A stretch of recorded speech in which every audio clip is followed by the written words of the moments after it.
मेहकर विधानसभा मतदारसंघात सलग 3 वेळा निवडून गेलेले शिवसेना शिंदे गटाचे आमदार संजय रायमुलकर यांना यंदा पराभवाचा सामना करावा लागला आहे।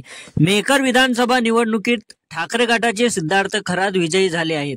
या विजयानंतर जल्लोष साजरा करत असताना सिद्धार्थ खरात यांच्या विजयी मिरवणुकीला अडवण्यात आलं होतं।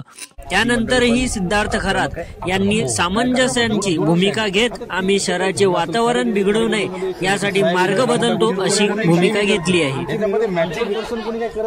हे जे गुडबुद्धीचे पोरं आहेत हे दोन चार आणि त्याच्यामध्ये माहोल जमतो, तसाच आवाज होतो डीजे कॅन्सल करू, काही प्रॉब्लेम डीजे कॅन्सल केल्याने जमतंय का? डीजे कॅन्सल केल्यानंतर एवढं शक्यता कमी होऊन जाते ना। तुमची माणसं आहेत का? सर्व आमच्यासोबत एससी काय सीआरपी कॅम्प राहील, आम्ही सावकाश चालतो, तुमच्या पुढेच आहे।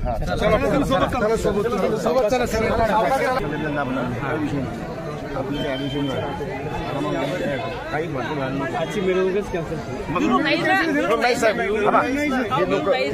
आम्हाला काढल्यावर जायचं साहेब आहे ना, गाडीत जाणार आहे डायरेक्ट विषय संपला बस, डायरेक्ट गाडी जाणार गाडी